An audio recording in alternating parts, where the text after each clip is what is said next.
Welcome everybody to the Red Flex, a very special episode of the Red Flex tonight. We have the Red Flex number one fan, the Red Flex biggest critique, Mr. Soom K. Welcome to the Red Flex. Thanks, guys. Podcast. Glad to be here. Thank you for the invite. So today's episode is, like I said, a very interesting concept, very interesting thought, and we're going to be discussing Manchester United and Arsenal, the fallen giants. What is the future for Manchester United? What is the future for Arsenal Football Club? Two historically massive clubs in English football. However, they've seemed to gone down the same fate. They've experienced the same fate since long-term managers have left. So we're going to be discussing those similarities and those differences, and we're also going to make fun of Arsenal Football Club for our entertainment. First of all, Sooms, thoughts on Man United's 6-2 win against Leeds, how it feels good to be a United fan right now. Oh, it feels great to be a United fan. I think it's been feeling good to be a United fan since a few games before the Leeds game. Obviously, we've had our ups and downs and inconsistencies and that, but watching that 6-2 win brought a special joy to myself that I've not felt in a long while. And just to throw it out, We've earned these wins, this happiness. We've earned, and just to throw that out, which is in relation to this show, the last time United scored 6 or more goals was the thrashing of Arsenal. The 8-2 thrashing. So it's all linked, it's all part of the plan, and I'm sure Harris is tossing and turning in his bed thinking that Sooms is throwing stats out on his first appearance, but that's what we want to see. Okay, Sooms, who was your man of the match in the Leeds game? Obviously, I watched the show, the post-match review that you guys did, the four brothers from Manchester, supporting Manchester United, the number one channel. Obviously, Scott McTominay is an easy choice. It's a very easy choice. Because obviously the 2 goals, the Scholes and the Keane embrace, like he took in and all that. But I feel like one of the key players, I think, obviously not man of the match material, but one who hasn't been playing well, who hasn't been playing at all really, is Dan James. I think he set up, I believe it was either the second goal or the third goal. I know you don't like Dan James and that, but I gotta say, Dan James should not be anywhere near Old Trafford. You know what? I'll tell you a story. So obviously when United win, you know, the usual routine is you go on, you know, YouTube, you watch all the post-match stuff, and I happened to basically encounter a Daniel James video, and it was an interview that he did after the game. And for some reason, I don't know why, and this is not like me, but I felt bad. I felt sorry for Daniel James, and I'm thinking, you know what? He's a young kid. He's at United. He's trying his best. Maybe the criticism has gone over the top, but I think the main reason why I'm saying what I'm saying is because you've got to demand high standards at Man United. What do you think? I do agree with that, but also you got to also realise he's been at the team for a year and a half now, something like that.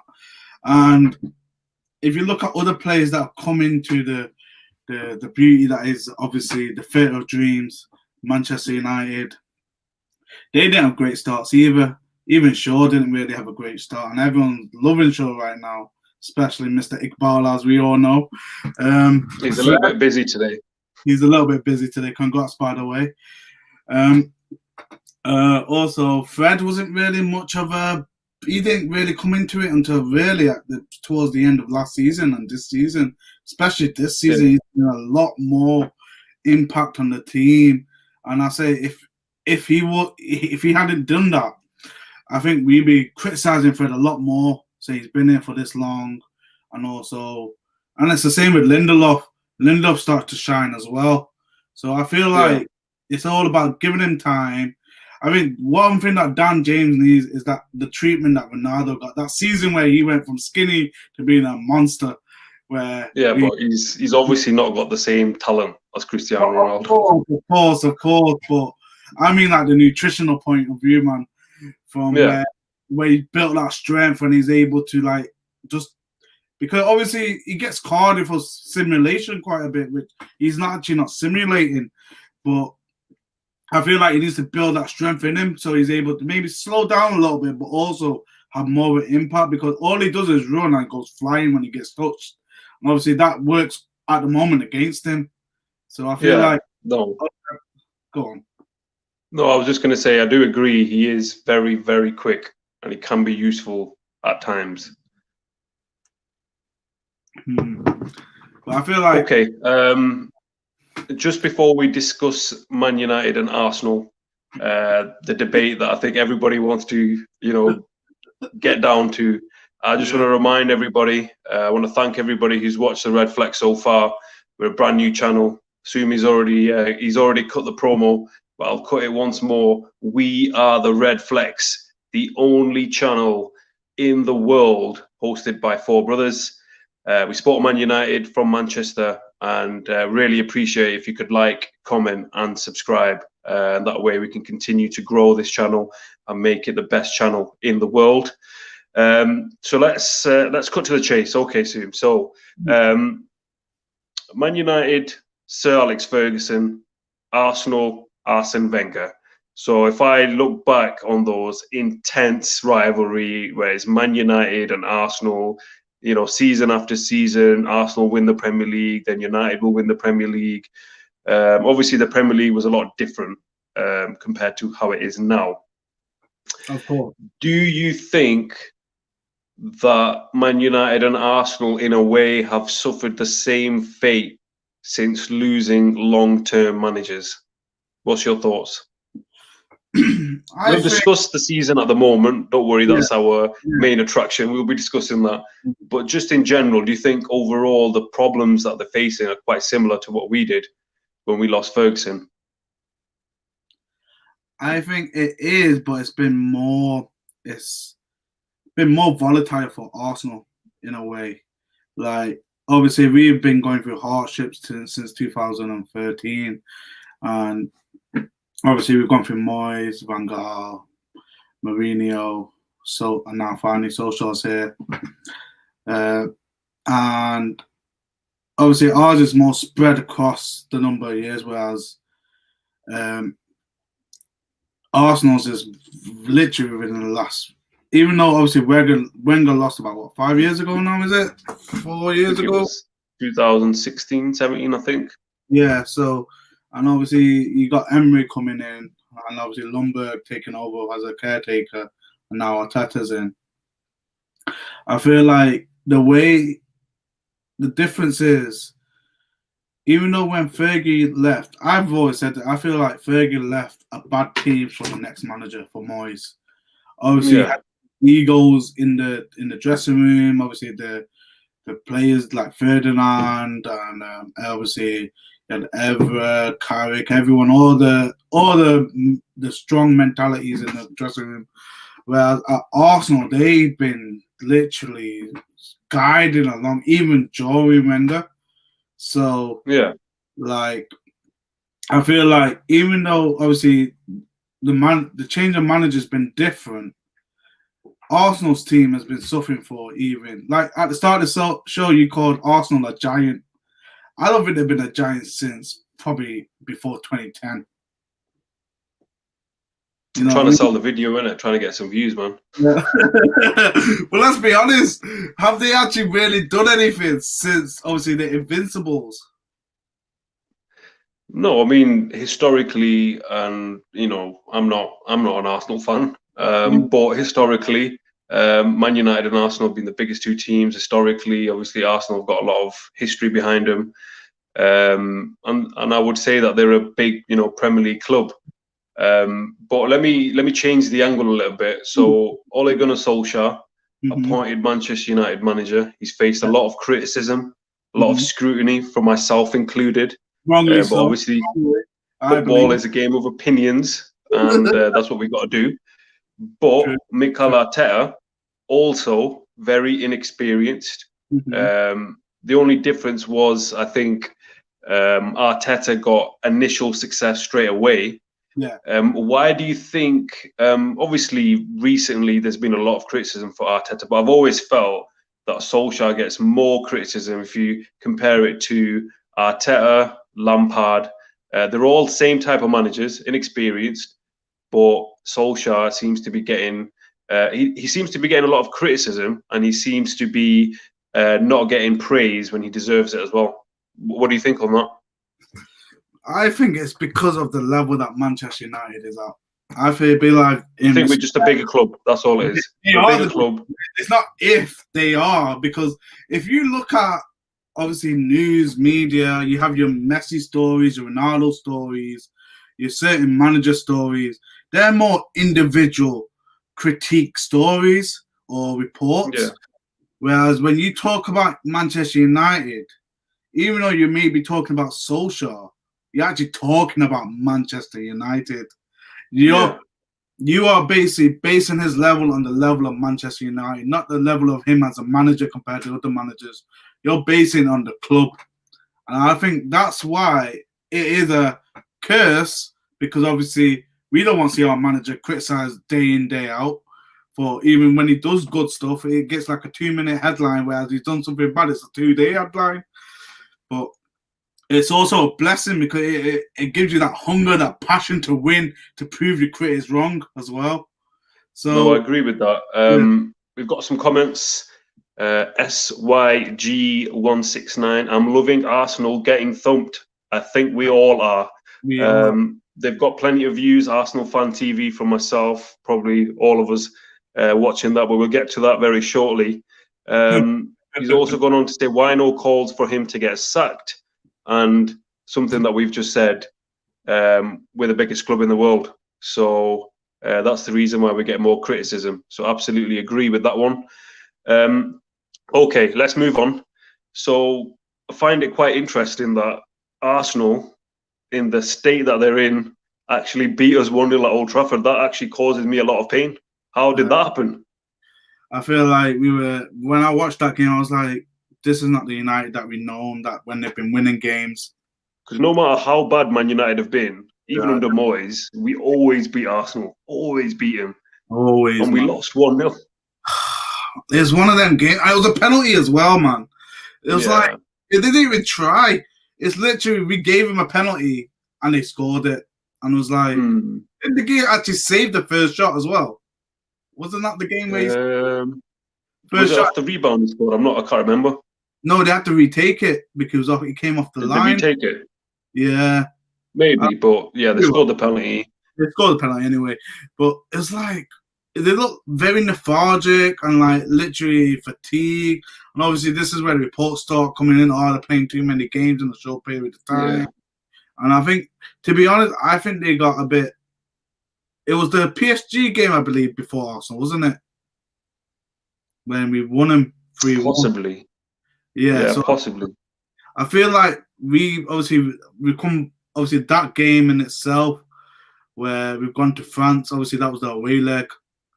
And maybe that got to him a bit. And also, obviously, they may have been celebrating a bit too hard beforehand, before the Arsenal game, because obviously we just gone into the group of death and all that. But we won't get into that as we're now in Europa, unfortunately. Yeah.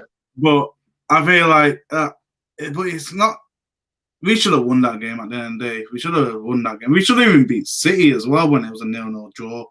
And now I feel like there was a similar performance between that game and the City game, like the way we played. There was no hunger back. It was more like we're hesitant, we're scared. We just wanted to hold the ball and keep the ball on the field and not in the back of the net. So I feel, but obviously it's happened now. Well, I think it's 3 points they definitely needed, or they would have been in a whole lot of trouble, more than what they're already in. I think they would have. They would have been 16th if they didn't win that game. I think the 15th at the moment. Okay, let me pose this question to you, Sooms. Okay. Ole Gunnar Solskjaer, he's, I think this is now, we've just gone past 2 years since he's been in charge. Yeah, I understand. No trophies. Mikel Arteta, FA Cup, as Arsenal fans like to remind us. He's won the FA Cup. He's won the Community Shield. Who's going to leave their respective clubs first, in your opinion? Arteta. Whether that's resign or sack. Arteta, he's gone back, John. So are you Arteta in or Arteta out, even though we don't care? We don't care. From a neutral point of view, I've been from looking a neutral point of view. From a neutral point of view, he's from out. A neutral point of view. Yeah, he's out. He's got to go. At the end of the day, there's a difference between losing games and then losing without trying. I've always been obviously fan of Solskjaer, as you're aware. I've been a fan of any manager. I've always supported the manager. But when it comes to football games, win, lose or draw, if you don't put your heart into the game, play for the badge, you don't deserve to be on that pitch and you don't deserve to win. And you can't say after the end of the game, oh, we tried our best when you didn't. I'm not seeing that in Arsenal. I'm not seeing the. Do you think the players are playing for Arteta? Are they playing for the badge? The players are playing for the weekly wage, mate. Literally, they're just getting paid in day out. Turn up to training, turn up to the game. Half-heart. They might try for the first 20 minutes, and once they go, basically, it's like when United was under, I think, Van Gaal and a bit during Moyes as well, when they would try for like 20 minutes, and then they'll sit back and just soak it all up and hope for God they'll be able to get a shot on target. Literally, but quick question, Tooms. Arsenal getting relegated this year? Like I said, man, I've been looking at these fixtures, and from Jan to about March, April, man, it looks like I can't see them winning a point anywhere. So I feel like. Do you honestly think Arsenal can get relegated? And what would that mean, man? What would that mean for the Premier League if Arsenal Football Club, one of the biggest clubs in England, get relegated? I'll be honest with you. I'll be over the moon. I will be absolutely buzzing. Like I said to you before, Klassen, apart from the Premier League, let's talk about, obviously, the YouTube video. Arsenal Fan TV will be the #1 fan channel of the Championship. Talking about that. Okay, look, let's be honest.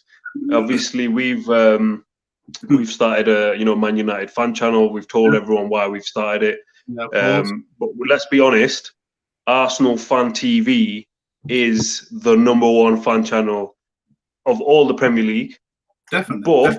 But just before we move on to that, I think we've got some more comments. SYG169. I think it was in relation to the Arsenal game because Pogba cost us, otherwise 0-0. That's fair enough. He caused the foul, didn't he? That is true. So Arsenal Fan TV, fair play. Look, I'll be honest. I tune into them. I think Zooms, you tune into them. A lot of people tune into them, non-Arsenal fans, and that's a testament to their success. However, if we play devil's advocate, which we have to, as I said, game of opinions, do you think Arsenal Fan TV are inside? They are absolutely buzzing with Arsenal in the plight there. Their views are going through the roof. They're probably making unbelievable amount of money. Do you think they want things to get better, or do they actually want Arsenal to get relegated? That's what I'm thinking. I want to rephrase your question. The main question is, how is Robbie feeling right now? I bet Robbie is loving it. He is absolutely loving it. I don't think he's upset. I don't think he's upset. He's like, oh, okay, we lost. I'm annoyed, but really, in the back of his mind, the cogs are turning. The amount of money, his eyes are shining paper, mate. That's literally what's happening, man. Seriously, if negativity is the best form of publicity. Whatever you say, negativity. I'll throw a wrestling quote for you. Go on. Eric Bischoff. Controversy creates cash. That's it. Name of his book. It always rings a bell that when you think about it, it does make sense. So I think they're loving life. We're loving life, watching the absolute pantomime that's going on in London. Let me pose another question to you then, Sooms. So if you think obviously Arteta needs to be he needs to go. Who do you think Arsenal should appoint? Do you think they'll be knocking down the doors of Old Trafford trying to get Ole out of the United job, get him into Emirates? I don't think that's happening anytime soon. He's going to probably quote what Scholes probably quoted: "Buy the club."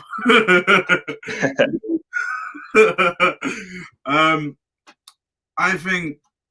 What about Bilic, the guy who's left West Brom? He'll be all right for it. You know what? They should have got Sam Allardyce. He would have guaranteed survival. Let me ask you this question then. Obviously, you've asked me this. The tables have turned. Want to go to Arsenal? That's a good question.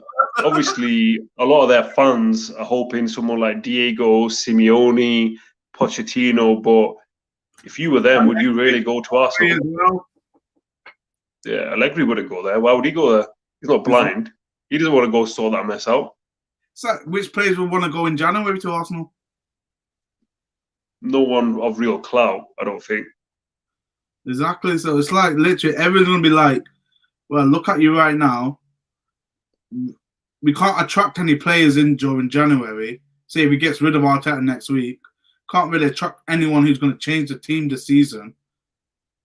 They're gonna be like, "Well, it's a lose-lose situation this season. There's no development for this season, and if they get relegated to the Championship, there's a whole different ballpark because no top-tier Premier League player is going to go to a Championship team."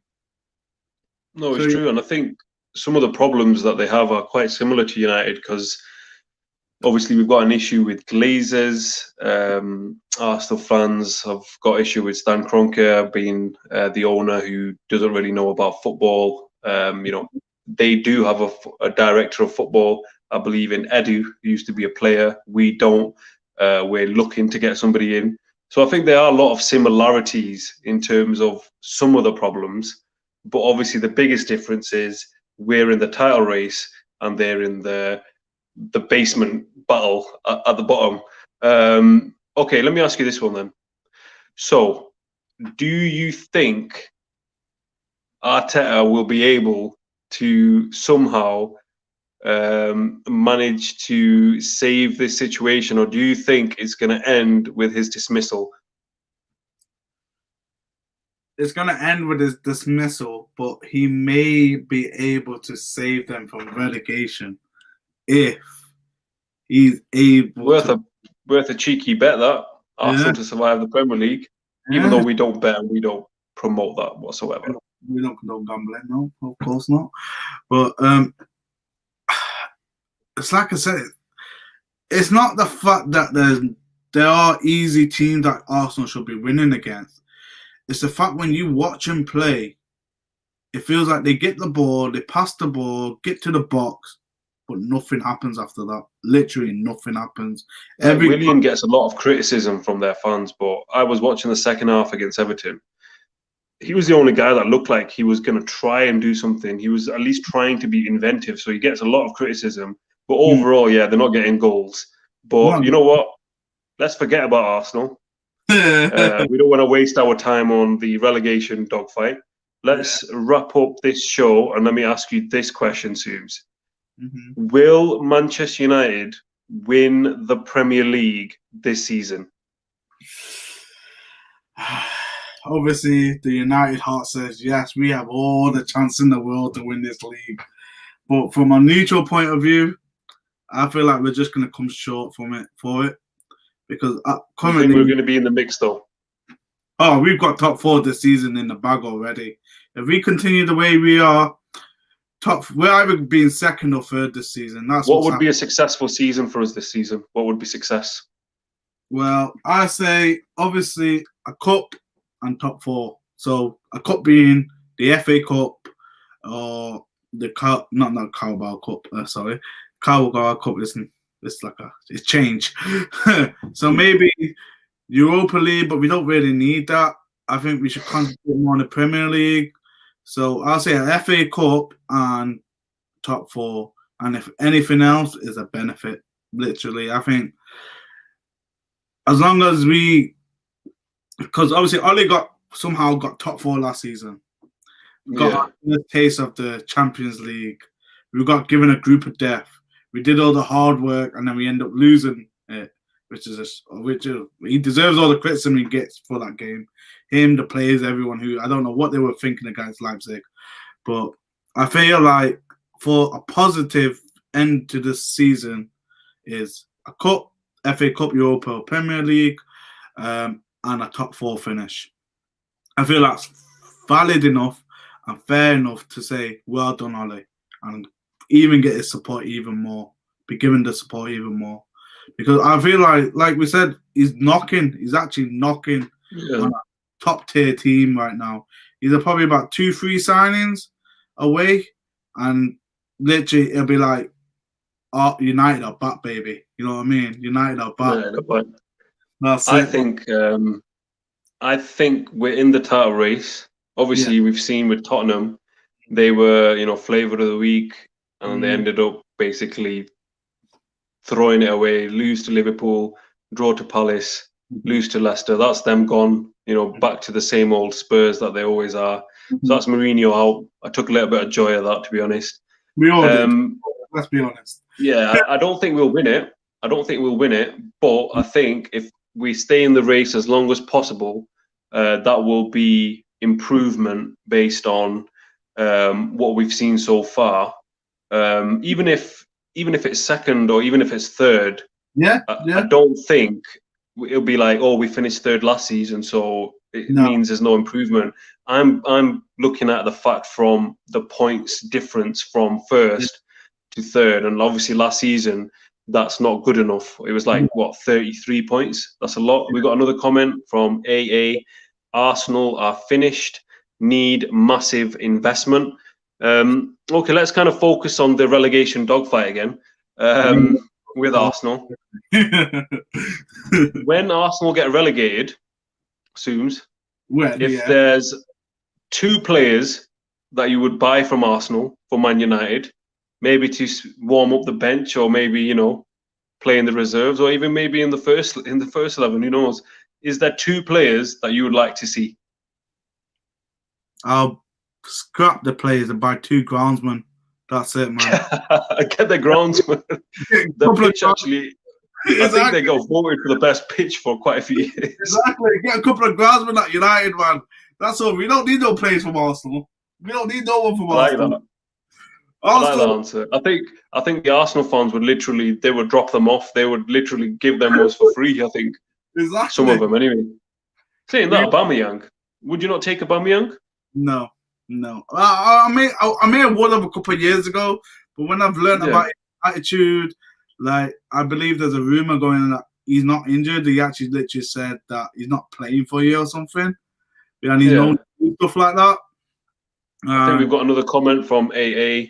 They have a great pitch, to be fair, lol. They do. It's a great pitch. They do, man. It's a great pitch. A lot of the opposition like to play at Emirates, it seems to me. Remember the last player we signed from Arsenal was? Robin Van Persie. Was it not? No, Sanchez, sorry. It was Sanchez. Look how much of a flop that turned out. I feel like we don't need anyone from there, man. We don't need. You know what I think Jesse Lingard would be a good signing for Arsenal. I think, are you just trying to get rid of Jones, Rojo? Oh. I don't know. Arsenal caliber players. Arsenal caliber, yeah. I know the Danny Welbecks. Give him the second run of Danny Welbecks, yeah. Okay. I think we've pretty much discussed the fact that both clubs have suffered same kind of issues internally from the manager up. However, it seems to be the case. United are on the way up, and Arsenal are on the way down, all the way down to the Championship.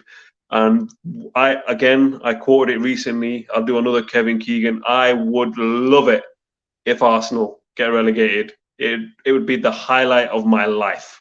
It literally would be the highlight of my life. But Sooms, thank you so much for joining us. Your very first appearance. Let's see if you're a ratings vacuum, or you're the hottest thing on YouTube, the hottest free agent on YouTube. So that's let's see what happens with that. What's that? Well, to sign me up. But everybody, thank you so much for joining us on this very, very special episode of Manchester United and Arsenal, the fallen giants. Until next time, we've got another pre-match game for you on Tuesday, I believe. We've got Everton on Wednesday. Until then, everybody stay safe, and we will see you again on the Red Flex.